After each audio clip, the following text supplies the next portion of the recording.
Cook with Ruby YouTube channel එකට ඔයාලා ආදරයෙන් පිළිගන්නවා. අපි හැමදාම හදනවන එක ජාතිය හොදේ. අපි අද බලමු පාන් බත් ඉන්දියාප්ප වගේ දේවල් වලට නැතුවම බැරි කිරි හොත්ත කොහොමද හදාගන්නේ කියලා. ඉස්සෙල්ලා අපි බලමු මේකට මොනවද ඕන වෙන්නේ කියලා අපිට. මම දැන් මැටි ඇතිලියක් ලිපේ තියාගෙන ඒකට දාගන්නවා කපාගත්තු රතු ලුණු. ඊට පස්සේ ඒකට මම සුදු ලුණු දාගන්නවා.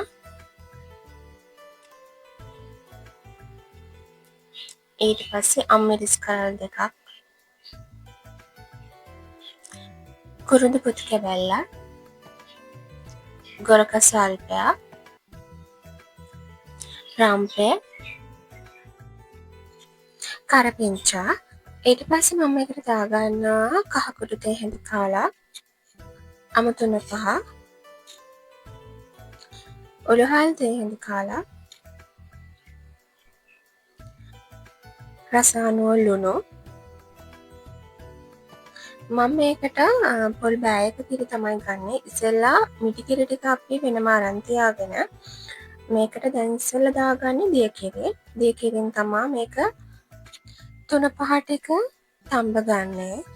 අපි මේ වෙලාවේ ලිපේ ගින්දර මධ්‍ය ප්‍රමාණයට තියාගන්න. වැඩි ගින්දර දාගන්න එපා. හොත්ත නනවත්වා හැඳි ගන්න, නැත්තම් කිරි ටික කැටි වෙන්න බලනවා. ඔයාලට ගොරක නැත්තම් අපි හොදි එක හදලා ඉවර වුණාට පස්සේ ඔයගොල්ලන්ට පුළුවන් දහි ටිකක් දාලා කලවම් කරගන්න.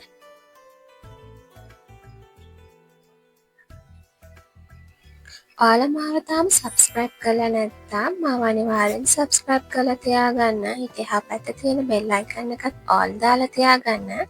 එතකොට මම දාපු වීඩියෝ එකක් ටක් ගාලා ඔයාලට බලා ගන්න පුළුවන්.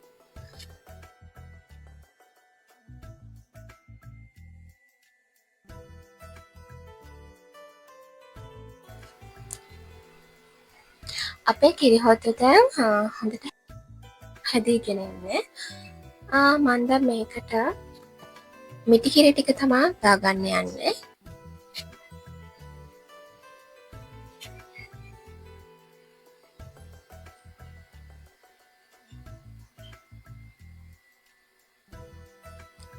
අපි මිටි කිරි ටික දාලා විනාඩි 2ක් විතර උයාගත්තම හරියි.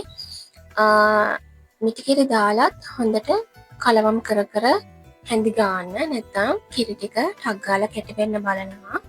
මම දැන් දානවා මේකට අප ක්‍රීම් තේ හැඳි කාලක් විතර.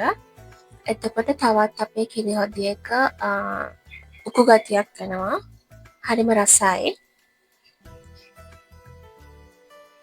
ගොඩක් වෙලා තියාගන්න එපා. නැත්තම් කිරි ටික තෙල් පෑදෙන්න කලින් බාගන්න. නැත්තම් අපිට කිරි හොදි එකේ කිරි රස නැති වෙනවා.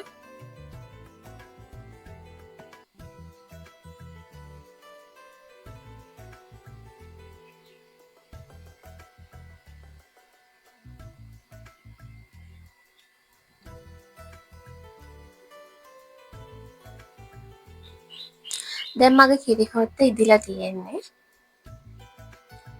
මේ වෙලාවේ ඔයගලන්ට පුළුවන් ලුණු මදයා ලුණු ටිකක් දාගන්න.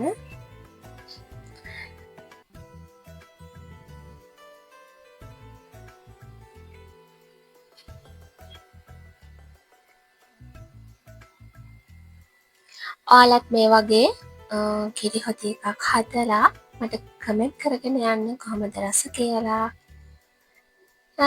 එහෙනම් මේ වගේ තවත් වීඩියෝස් බලන්න මාත් එක්ක එකතු වෙලා ඉන්න. මාව අනිවාර්යෙන් සබ්ස්ක්‍රයිබ් කරන්න. යාළුවොත් එක්ක ෂෙයා කරගන්න. මේ වගේ තවත් වීඩියෝස් බලන්න මාත් එක්ක එකතු වෙලා ඉන්න. එහෙනම් මම අතට ගිහින් එන්නම්. බයි.